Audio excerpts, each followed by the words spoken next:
Caro Senza Mechaka Chebe. Nangano Anagu, Benama Tamale, Bedusima Tamale, Tadiga Chepe. Pero Natasha Podibucia Urigo Palailushe, a Chega Murigo Palailushe, no Pomari Regional Shima Suru Chumbiome. Nanganoye Ubri Bu Anagu, Girosu Lutogo at Nene Lujitabare, Oma Setneboya. Nanganoye Ochomu Ana, Tamaragu at Elu Yitabare. Teasi Anagaro, Girosu Tiato Jogo at Elu Yitabare. Era the Aloa General Cante Chiga Muma Pavare. Pero Chile Lushi, Nangano Anagu, Pidulurugo, Ata the Young Young, Hibare. I have a shishing de Bomari de Kushide, Bomali, Nangano Anaha, Nangandamia Tama, that see you in Nanganta one night did. Nangandamia Tama, that see you in Nanganta one night did. That we had a dime. Oh, Shima, Bojo, you get a possible Nangandari by Nelo Yere. Any Ubre view first or Nangandari was a low little Roma by Musa, Shell Yere, Bomatone Lima. A good Majaro Nangandamia Tama, Selare, Nangantawama Tide Soro, General Pinelo, Shishin Lemayu. Generosia Selare, Soro, General Pinelo Biomesole, Piolo Yareli, Generosia Sendora, or General Pinabo. Tabe Generosia Sendoavili Shiroli, or Tua Biome, Hakamerosia singing with Chodoshi Yauni Soye. Nangano Anaga Adiluli, Mashemale Yitare, Daga Mashemale Yira Todide, Tubaku Piolo Yadili, Hedosia Senamolo, Dubaine, Piolo Yadide. How about we are Carosia Senara, Chodoshi Yadavita, who bet you Pionine? Tabime, Piomeare, Niemeare, Bomaria, Shibiayo, Hobi, Gachi on that Swele, Nangano Anna, by Domain to me, take Uribu Anna. So the Wabio Boma Senate, Piranzulotoma, Tide, Techa, now Paji, where Piranzuloto below Puamro. Piranzuloto, Pero, Amuda Lotone, Piduloton, Nea Pona Daboya, Amuda Loto, Lulia Lazen, Puemer. Toa those who carry Piduri, they are the Segaro. Joga, Gawayu Kame. So Lian and Lizema, Dozega, Ludua Yume. They are the Sega, Ludiaga Kame. Gawayu Uzijoga Kame. Amuda Lodo. They are another Choyo, Caribidua Yue. General Gazan Choyo Kame. Libon to Bombono, Gawayu Uzijoga Kame. So Lodon de Abono Chowa Chausa Leo here. Lea Guzashia General Ayadari Yutare, Matia Chausa Chogaro, Gawayu Uzijo, Lupo, Ua Cantare, Tamaroda Guzeleri. Libon to Bombo. Edido, Nangano Anago, Lodoga Bine. Lodoma time Amaya Lebon de Bongo, Lebon Domo Lua Yue, Lebon de Bongo Ludiaga Cantare. Di Lodoye Lebon de Bono Anna. Then you have Nanganoye Ubri, Duke Anaye, Lebon de Bonga, Baduletayan in Ronsoro, Gawayu Uzijosure, Ludio Letayan, essentially. Boma de Ago, they are lizard dead, they are Chausa de Edongumapa, 8 time a teacher. Nangano Anaye, Lebon de Bongo. Gawayu Uzijo look correct, Damaro, Ajiga, Teo Atare. Sinaji, General Malu, Dan Chausa, that Jamjora, the Garocho, Chosanga Loshi. Lodoma Lucho and Chausa Leo, Maga. Ayada Lea Guzashia Naya, Dan Chausa Naya and Sai, the thing to it. The thing and the down to it. General Yada, the thing not down Shima, Amateo Yada. Damro than nothing she there. Amagatea Chausa Chow here. Saji like, don't down and they out dealt to it. General Ayada, the thing not down Amateo Yada, Maturua, Luton Longo, Amateo None, what are you see her? Pero Nanganoye Ubri Pu Anna, Lebon the Bobo, Gawe Uzuko Pitare. General Lebon Domo me pede. Lebon Domo Yida Yalu, Piomine, Aloma Lulumea, which are now set Yome. Hobby, Ocho Anna, Oma Sachoma Yitare, Nangano Tamaradi, Nangano a G a gale pity, a soya a poe a G gale pity. Lo Yitare. Oma has an Eshamaladi Dime, Nangano Tamaraha, Nanganoye a G gave shit the Loyere. Now they are there, Goma. Sorry, they are Goza Goma. Tayitare, a soya apoe, a Gigeha, Tamara Pitero Yitare. Pero, Nami Ochoma, a soya, Eddie Soa Poe, a Giga, Tamara, Eddie Tamarago, Nanganoye Ochomu Anago, Ade Ludua Yitare.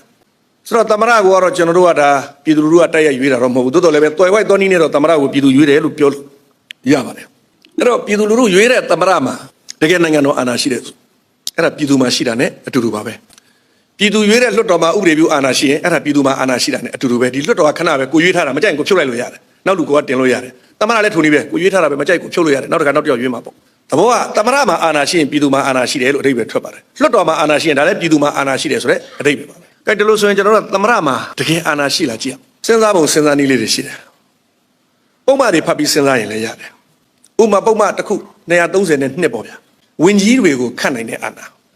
အဲ့တော့နိုင်ငံတော်သမ္မတဟာတကယ်တိုင်းပြည်ရဲ့အကြီးအကဲအစိုးရအဖွဲ့ရဲ့အကြီးအကဲမှန်ရင်အဲ့လက်အောက်မှာအလုပ်လုပ်မဲ့ဝင်ကြီးတွေကိုဘယ်သူခန့်မလဲ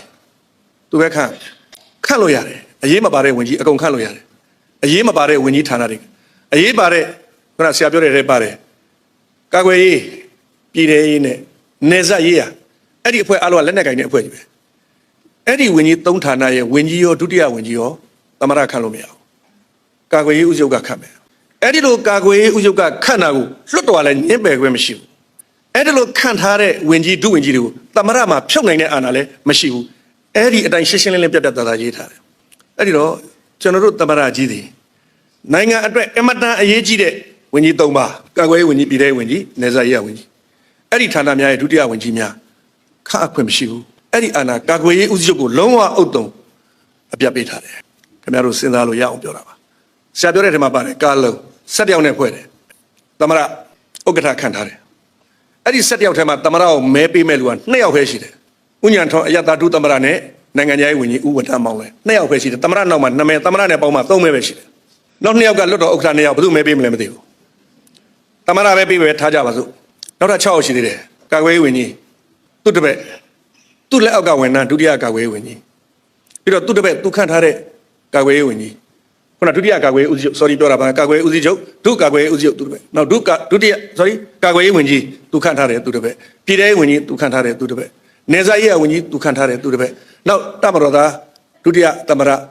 သူခန့်ထားတဲ့သူတပည့်ကာကွယ်ရေးဦးစီးချုပ်နဲ့သူ့ရဲ့တပည့်9ယောက်ကကာကွယ်ရေးနဲ့လုံခြုံရေးကောင်စီမှာပါနေတယ်17မဲမှာသူက6မဲ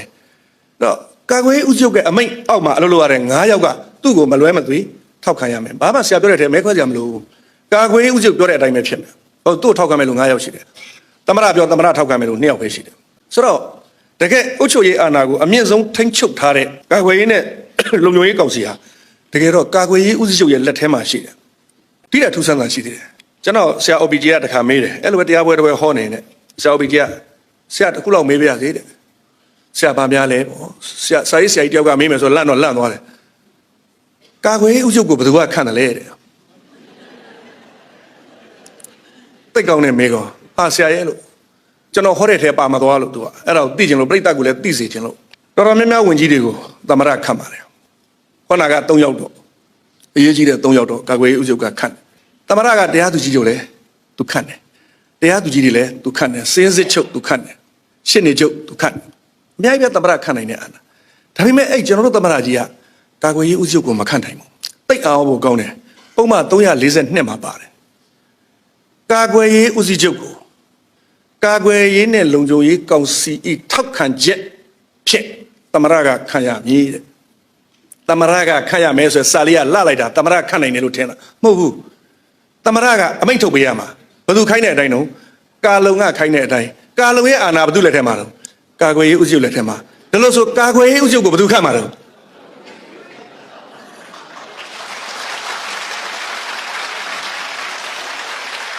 အဲ့ဒါစာအုပ်ထဲမှာပါတဲ့အတိုင်းပဲနောက်တစ်ခုခင်ဗျားတို့စဉ်းစားကြည့်မြန်မာနိုင်ငံရဲ့2008ဖွဲ့စည်းပုံအခြေခံဥပဒေအရအုပ်ချုပ်ရေးဌာနအကြီးအကဲသည်သမ္မတနိုင်ငံတော်အကြီးအကဲသည်သမ္မတစာအုပ်ထဲပါတဲ့စာဟုတ်မဟုတ်စဉ်းစားကြည့်အောင်မြန်မာနိုင်ငံတနိုင်ငံလုံးကိုဘယ်သူအုပ်ချုပ်နေသလဲကျွန်တော်မေးခွန်းလေးမေးထားတယ်လက်တွေ့ခင်ဗျားတို့လည်းသိတယ်မြင်တယ်အုပ်ချုပ်ရေးမှာအနိုင်ဆုံးယာတို့ကရက်ွက်အုပ်ချုပ်ရေးမှုသူ့အထက်မှာမြို့နယ်အထွေထွေအုပ်ချုပ်ရေးဦးစီးဌာနဆိုတာရှိတယ်ဖွဲ့ကြီးမြို့နယ်အုပ်ချုပ်ရေးမှုကအုပ်ချုပ်တယ်သူ့အထက်မှာခရိုင်အထွေထွေအုပ်ချုပ်ရေးဦးစီးဌာနအင်္ဂလိပ်လို GA လို့ခေါ်တယ် General Administration လို့ခေါ်ပါတယ် GA ဆိုတဲ့ department ကြီးရှိတယ်သူ့ထက်မှာတိုင်းထွေအုပ်ရှိတယ်အဲ့ဒီမှာပြည်တော်စုအဆင့်အထွေထွေအုပ်ချုပ်ရေးဦးစီးဌာနဆိုတာရှိတယ်သူ့အထက်ကိုတက်တဲ့အခါကျတော့ပြည်ထောင်ရေးဝန်ကြီးဆိုတာရှိတယ်အဲ့ဒီအထွေထွေအုပ်ချုပ်ရေးဦးစီးဌာနကတိုင်းပြည်ကိုအုပ်ချုပ်နေတယ်လက်တွေ့အဲ့ဒီအထွေထွေအုပ်ချုပ်ရေးဦးစီးဌာနရဲ့အုပ်ချုပ်မှုကိုဘယ်သူကပံ့ပိုးထောက်ကူမှုပေးတယ်လဲဆိုတော့ရဲတပ်ဖွဲ့ကပေးတယ်အမိန့်မနာခံတဲ့ကောင်တွေအကုန်ဖမ်းမယ်ချုပ်ထဲထည့်မယ်တရားစွဲမယ်ထောင်ချမယ်လက်နဲ့ကင်ထားတဲ့ enforcement power ရှိတဲ့ရဲက GA နဲ့တွဲပြီးတော့အလုပ်လုပ်တယ်အဲ့တော့မြို့နယ်ရဲတပ်ဖွဲ့ရှိတယ်ခရိုင်ရဲတပ်ဖွဲ့ရှိတယ်တိုင်းရဲတပ်ဖွဲ့ရှိတယ်ရဲချုပ်နဲ့နောက်ဆုံးသူ့အပေါ်တက်တော့ပြည်ထောင်ရေးဝန်ကြီးစီကိုရောက်သွားတယ်ဒီကနေ့လက်တွေ့ဗမာနိုင်ငံတနိုင်ငံလုံးချင်းကချင်ကရင်ကရမွန်ရှမ်းအလုံးကိုအုပ်ချုပ်နေတာအထွေထွေအုပ်ချုပ်ရေးဦးစီးဌာနနဲ့ပြည်သူ့ရဲတပ်ဖွဲ့ကလက်တွေ့အုပ်ချုပ်နေတယ်သူတို့နှစ်ယောက်ရဲ့အထက်မှာ ပြည်ထောင်ဝင်ကြီးရှိတယ်ပြည်ထောင်ဝင်ကြီးကိုဘယ်သူကခန့်ထားလဲကာကွယ်ရေးဦးချုပ်ကခန့်ထားတယ်အဲ့တော့တိုင်းပြည်ရဲ့တကယ့်အုပ်ချုပ်ရေးလုပ်ငန်းကိုလုပ်နေတဲ့ပြည်ထောင်ဝင်ကြီးသည်ကာကွယ်ရေးဦးစီးချုပ်ရဲ့အမိန့်ကိုနာခံမှာလားသမရရဲ့အမိန့်ကိုနာခံမှာလားသမရအလိုချအုပ်ချုပ်မှာလားကာကွယ်ရေးဦးစီးချုပ်ရဲ့အမိန့်အတိုင်းအုပ်ချုပ်မှာလားဒါမေးခွန်းမဲ့ကျွန်တော်မဖြေဘူးစဉ်းစားလို့ရအောင်ကျွန်တော်ပေးနေတာတိုင်းပြည်ကိုဘယ်သူတကယ်အုပ်ချုပ်နေတာလဲဆိုတာကိုမြင်သာအောင်ပြောပြတာစောက်ထဲရေးထားတာကသမရကအုပ်ချုပ်ရေးအကြီးအကဲသမရကိုခင်ဗျားတို့ကျွန်တော်တို့ကရွေးထားတာအဲ့ဒါကြောင့်ဒီကနေ့ဗမာပြည်ကိုခင်ဗျားတို့ကျွန်တော်တို့ရွေးတဲ့သမရကြီးဦးသိန်းစိန်အုပ်ချုပ်နေတယ်လို့ထင်ရအောင်ရေးထားပေမဲ့တကယ်အနှစ်သာရကိုတည်တည်ချာချာကြည့်ရင်တိုင်းပြည်အုပ်ချုပ်ရေးကသမရရဲ့အောက်မှာရှိတယ်လို့အတိအကျမပြောနိုင်ဘူးစဉ်းစားစရာတွေမြင်ပါတယ်နော်စဉ်သက်လာပုံလေးကိုကြည့်လိုက်တကယ်အုပ်ချုပ်နေတာအထွေထွေအုပ်ချုပ်ရေးဦးစီးဌာနနဲ့ရဲသူတို့ဟာပဲဌာနအောက်မှာရှိတယ်လို့ပြည်ထောင်ဝင်ကြီးဌာနလက်အောက်မှာပြည်ထောင်ဝင်ကြီးကိုဘယ်သူကခန့်တယ်လို့ကာကွယ်ရေးဦးချုပ်ကခန့်တယ်သမရဖြုတ်လို့ကိုမရဘူးဆိုတော့တကယ်နိုင်ငံတော်ရဲ့အုပ်ချုပ်ရေးအာဏာဟာသမရလက်ထဲမှာလားကာကွယ်ရေးဦးစီးချုပ်လက်ထဲမှာလားစဉ်းစားစရာရှိပါတယ်အဲ့ဒီတော့နိုင်ငံတော်ရဲ့အုပ်ချုပ်မှုအာဏာကိုလည်းစောစောကကျွန်တော်ပြောတဲ့ဥပဒေပုံမှန်တွေနဲ့ဘယ်သူ့ကိုပေးထားသလဲကာကွယ်ရေးဦးစီးချုပ်ကိုပေးထားတယ်ဟုတ်ပြီနောက်ဆုံးတရားရေးအာဏာရှိတယ်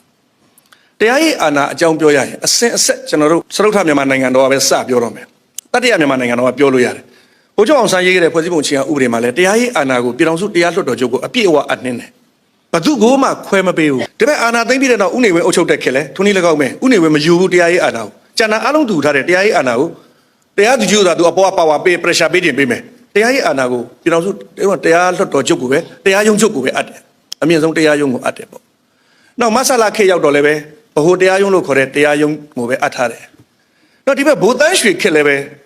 တရားရုံးချုပ်ကိုပဲအပ်ထားတယ်ဘယ်တော့မှစစ်တပ်ကတရားရေးအာဏာကိုမယူဘူးအခု2008ဖွဲ့စည်းပုံအခြေခံဥပဒေမှာတိတ်အောင်ဖို့ကောင်းတယ်ပုံမှန်343မှာစစ်ဖက်တရားစီရင်ရေးနဲ့ပတ်သက်ရင်ကာကွယ်ရေးဦးစီးချုပ်ရဲ့အဆုံးဖြတ်သည့်အပြီးအပြတ်ဖြစ်သည်တဲ့အဓိပ္ပာယ်ကကာကွယ်ရေးဦးစီးချုပ်သည်စစ်ဖက်တရားရေးရဲ့တရားသူကြီးချုပ်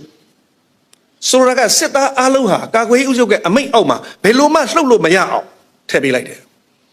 တကယ့်ကိုအာဏာရှင်အစစ်အမှန်ကိုထောင်ပေးလိုက်တယ်တရားအုပ်ချုပ်ရေးကိုလည်းကာကွယ်ရေးဦးစီးချုပ်လုပ်စစ်တပ်ရဲ့အုပ်ချုပ်ရေးကိုလည်းကာကွယ်ရေးဦးစီးချုပ်လုပ်တရားရေးကိုလည်းခင်ဗျားပဲတရားစီရင်ခင်ဗျားပဲအုပ်ချုပ်ခင်ဗျားပဲတရားစီရင်ဆိုတဲ့က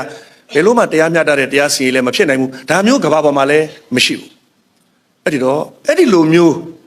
တရားရေးအာဏာကိုလည်းကာကွယ်ရေးဦးစီးချုပ်ကိုပေးလိုက်တယ်အဲ့တော့နိုင်ငံတော်အာဏာ၃ခုရှိတယ်၃ခုစလုံးကိုအဲ့ဒီလိုတစ်မျိုးမဟုတ်တစ်မျိုးပုံစံအမျိုးမျိုးနဲ့ကာကွယ်ရေးဦးစီးချုပ်ကိုအပ်ထားတာဟာအဲ့ဒါပြီးခဲ့တဲ့စရုပ်ထမြန်မာနိုင်ငံတော်ကိုအုပ်စိုးခဲ့တဲ့တပ်မတော်ကရှစ်ဆက်တိဆောက်မဲ့ပြင်ဆမမြန်မာနိုင်ငံတော်ကိုချထားတဲ့သူ့ရဲ့ foundation ပဲအဲ့ဒီ foundation အတိုင်းသွားရင်ဆရာဖေပြောသွားပြီဘယ်တော့မှကျွန်တော်တို့ဒီမိုကရေစီနိုင်ငံကိုမရောက်နိုင်ဘူးဒီမိုကရေစီနိုင်ငံတစ်ခုရဲ့စံချိန်ကလွယ်လွယ်လေးရဲ့တစ်ခုတည်းပဲနိုင်ငံတော်အာဏာဘယ်မှာရှိသလဲဆိုတော့ပဲကြည့်လိုက်ဒါပဓာတိုင်းပဲနိုင်ငံတော်အာဏာပြည်သူလက်ထက်မှာရှိရင်အဲ့ဒါဒီမိုကရေစီနိုင်ငံအမှန်ပဲတကယ်လို့နိုင်ငံတော်အာဏာဟာပြည်သူလူထုလက်ထက်မှာမရှိပဲတစုံတစ်ယောက်တစုတစ်ဖွဲ့လက်ထဲရောက်နေရင်အဲ့ဒါဒီမိုကရေစီနိုင်ငံမဟုတ်တော့ဘူးအဲ့ဒီတော့2008ဖွဲ့စည်းပုံအခြေခံဥပဒေနဲ့တည်ထောင်မဲ့အနာဂတ်မြန်မာနိုင်ငံတော်ဟာဘယ်လိုနည်းနဲ့မှဒီမိုကရေစီနိုင်ငံတော်မဖြစ်နိုင်ဘူး။ဘာကြောင့်လဲစောစောကကျွန်တော်ထောက်ပြခဲ့တဲ့ပုံမှန်တွေအရနိုင်ငံတော်အာဏာကိုလူထုကိုပေးအပ်ရမယ်အစားလူတဦးတယောက်တည်းကိုအလွန်အကျွံပေးအပ်ထားတဲ့အတွက်ဘယ်တော့မှဒီဖွဲ့စည်းပုံအခြေခံဥပဒေနဲ့ကျွန်တော်တို့ဒီမိုကရေစီနိုင်ငံတည်ဆောက်လို့မရဘူး။ဒါလို့ဆိုရင်ကျွန်တော်တို့ခင်ဗျားတို့ဘာလုပ်ကြမလဲ